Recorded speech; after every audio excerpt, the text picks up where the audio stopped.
I love Sunshine. All right, Stewart. Today was 2 under. It's not the 8 under that you're used to.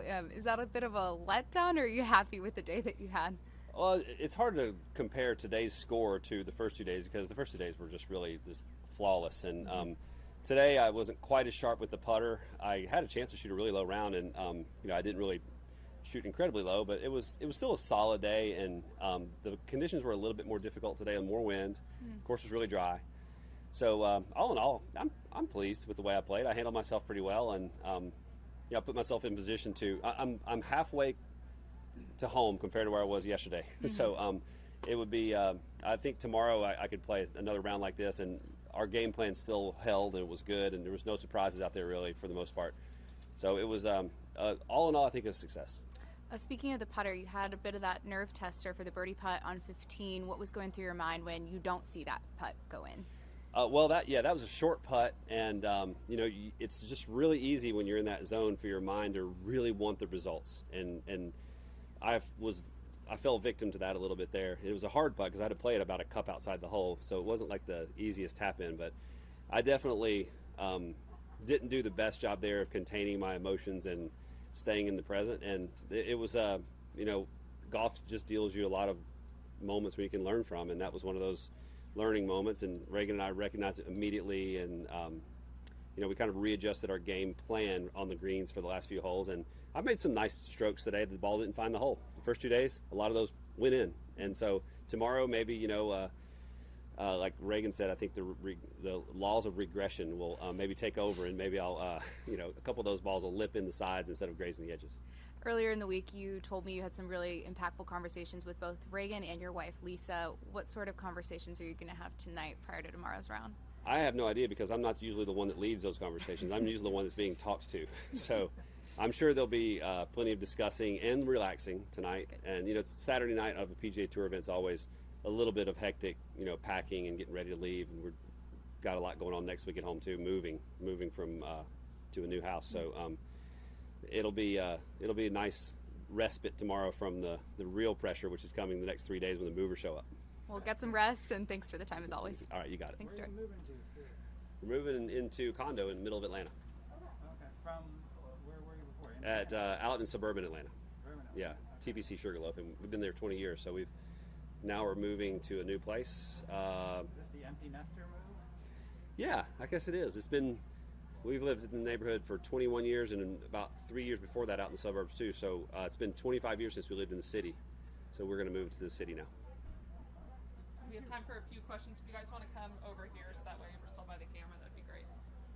Will you look very much at the lead as it goes from 5 to 6 to 7 to 6 to 5 and all that stuff, or do you just say to Reagan, look, tell me if anybody gets within 2? No, because really the game plan doesn't change until the last 3 holes, until you really have to start making decisions about when to be more aggressive or less aggressive on the last few holes. And I won't ignore the scoreboards, but I also won't just totally dwell on them either. I'll just play my golf game until when it starts to become when the time is right. When the time is right, with about 3 holes to play tomorrow, 5, maybe 15. The second shot could be kind of a, do we go for that green or not? At that point, maybe we'll look into it. I just hope that I'm in position to where it matters tomorrow. And so I've given myself a chance. I'm proud of that. And I like the way we're working, and so I'd like to just continue some of that tomorrow. We've heard players talk about the difficulty of playing the big leads on the final day. Is it because you can become defensive, or what experience do you have feeling that? Yeah, I think very few exceptions out there of players who haven't been in that position, haven't felt that way when they get in that position, getting a little bit defensive and protective, and that's just what you have to expect, and you have to prepare for it, and you have to embrace that. If you try to ignore those feelings or act like they're not there, it's going to consume you. And so I've been there before. I've certainly been nervous and thrown up on myself, and I've also played great in that situation. So I think it's a lot better to embrace it and enjoy it and feel the tingle and as opposed to trying to act like it's not there.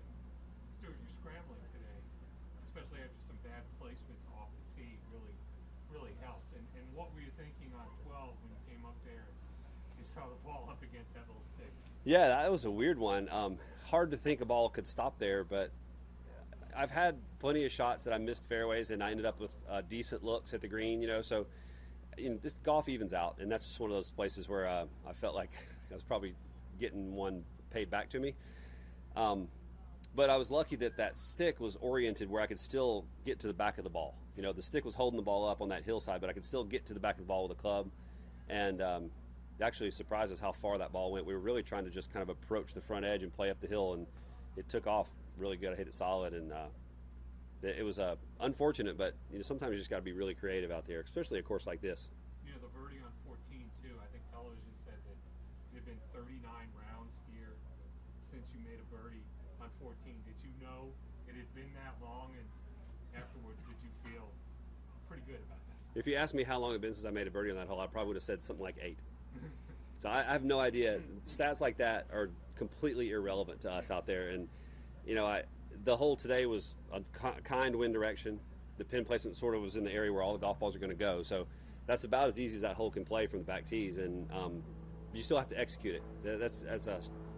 It's a hard shot to execute under the circumstances. And I was really proud that I did a great job, stuck to the game plan, and really hit a good shot there. And there I took advantage of it. And the last thing, Do final 2 questions. I was going to say, those birdies on 4 and 5, it kind of steadied things for you, I would imagine, after the miscue on 3. Yeah, definitely. And one of the things that we talked about before the round, and I talked to Lisa about it too, was expecting some adversity out there and being prepared for something like number 3, where I missed a pretty easy putt. It's a little left to righter, 4 feet, I think.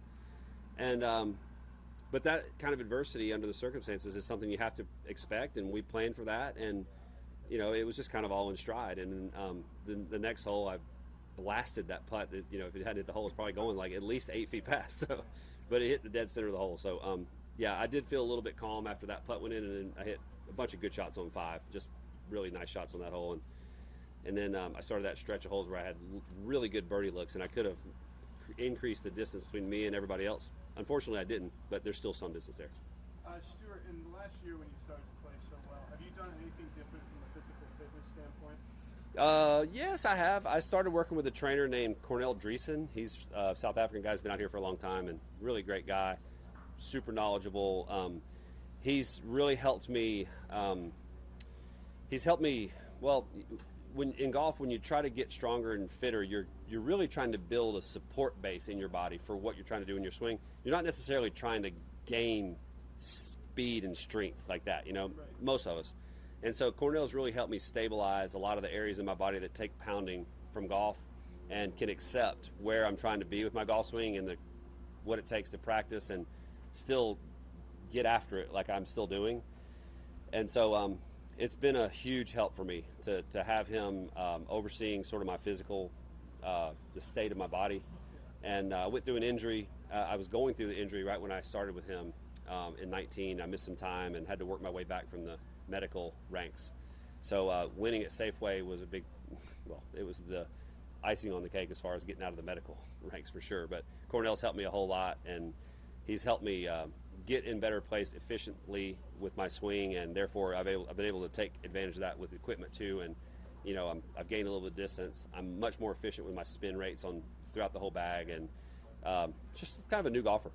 Quick follow-up, is that mostly with targeted weightlifting? I mean, like attacking certain muscle groups with weight training? Yep. Okay. That's what it is. It's weight training, it's body weight, it's balance, it's core, it's what you would think about.